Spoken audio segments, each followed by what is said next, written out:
2017 Myanmar का एक शांत गांव, सब कुछ सामान्य था, लेकिन एक रात हथियारबंद रोहिंग्या उग्रवादियों का एक झुंड गांव में घुस आया। उनके हाथों में चाकू, लोहे की रॉड और फावड़े भी थे।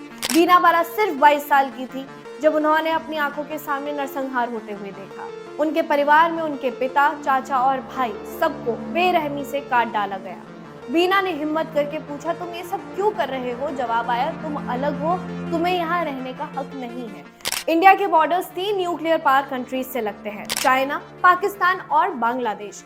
हमें लगता है केवल इन बॉर्डर्स पर खड़े दुश्मन ही हमारी देश की सिक्योरिटी के लिए खतरा है, लेकिन इससे भी बड़ा खतरा है अवैध घुसपैठियों का, जिन्हें इलीगल इमिग्रेंट्स भी कहते हैं, जिनमें से बांग्लादेशी घुसपैठिए और रोहिंग्या मुसलमान न केवल हमारी आंतरिक सुरक्षा के लिए खतरा बन रहे हैं, बल्कि अंदर ही अंदर हमारी जड़ों को खोखला कर रहे हैं। जनसंख्या का असंतुलन होना, बढ़ते अपराध, आतंकवाद को बढ़ावा देना, ये सब भारत की इंटरनल सिक्योरिटी पर संकट की तरह मंडरा रहा है। इसे खत्म करने के लिए सरकार ने एक बड़ा कदम उठाया है, जो कि है the immigration and foreigners bill 2025 को लाना। ये बिल उन सभी अवैध प्रवासियों पर लगाम लगाने के लिए लाया गया है जो चोरी छिपे भारत में घुसते हैं, फर्जी दस्तावेज बनाते हैं और फिर भारतीय नागरिकता का दावा करने लगते हैं।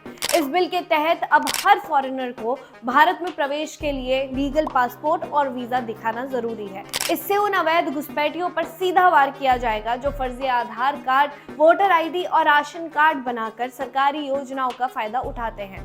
इसका ज्यादा असर बांग्लादेशी घुसपैठियों और रोहिंग्या मुसलमानों पर पड़ता दिखेगा, जो अब तक चोरी छिपे भारत में घुसते आए हैं और भारत की जमीन पर अवैध बस्तियां बसा चुके हैं।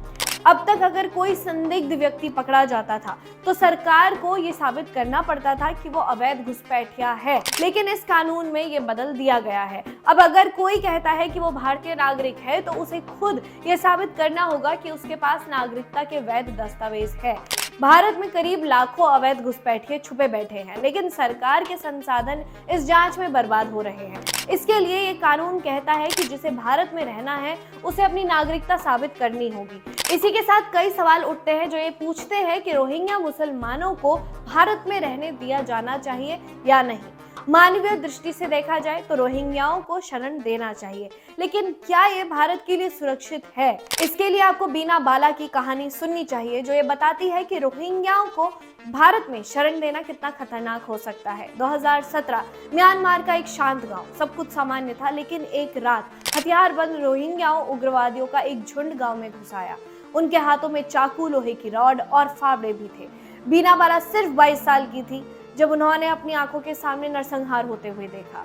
उनके परिवार में उनके पिता, चाचा और भाई सबको बेरहमी से काट डाला गया। गांव की महिलाओं को बंधक बनाकर मारा पीटा गया, लूटा गया। बीना ने हिम्मत करके पूछा, तुम ये सब क्यों कर रहे हो? जवाब आया, तुम अलग हो, तुम्हें यहाँ रहने का हक नहीं है। फिर उन्होंने गांव के सभी पुरुषों को मार डाला। महिलाओं को या तो मार डाला गया या फिर उनके साथ जो हुआ उसे शब्दों में कहना मुश्किल होगा। कुछ औरतें बची, लेकिन उनका सब कुछ लुट चुका था, परिवार, गांव, घर, पहचान। अब सोचिए, ये वही लोग हैं जो आज भारत में घुसकर अवैध तरीके से रह रहे हैं। क्या हम ये जोखिम ले सकते हैं? आपको शायद ये जानकर झटका लगेगा कि जम्मू, हैदराबाद और दिल्ली में रोहिंग्या मुसलमानों की अवैध बस्तियां बन चुकी हैं। ये लोग चोरी छिपे घुसते हैं, फिर फर्जी दस्तावेज बनाकर भारत में नागरिक बन जाते हैं। और यही नहीं, कई रिपोर्ट्स बताती हैं कि रोहिंग्या आतंकी संगठनों से जुड़े हुए हैं और भारत में अस्थिरता फैलाने की साजिश भी करते हैं। अब ये सवाल उठता है कि क्या हम इन्हें देश में रहने की अनुमति दें? तो जान लेते हैं कि इमिग्रेशन एंड फॉरेन बिल्स 2025 क्यों जरूरी है। सबसे पहला यह है कि बांग्लादेशी घुसपैठियों और रोहिंग्या मुसलमानों को भारत में अवैध तरीके से बसने से रोका जाएगा। दूसरा ये कि आंतरिक सुरक्षा को मजबूत किया जाएगा और आतंकवाद के खतरे को कम किया जाएगा। तीसरा ये कि फर्जी दस्तावेज बनाकर सरकारी योजनाओं का लाभ उठाने वाले अवैध प्रवासियों पर लगाम लगाई जाएगी। और चौथा ये कि अब नागरिकता साबित करने की जिम्मेदारी घुसपैठियों की होगी, ना कि सरकार की।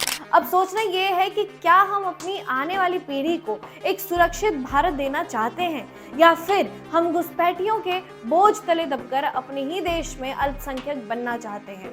आपकी इमिग्रेशन एंड फॉरेनर्स बिल 2025 पर क्या राय है, हमें कमेंट सेक्शन में बताएं, क्योंकि ये सिर्फ एक कानून नहीं, भारत को बचाने का संकल्प है।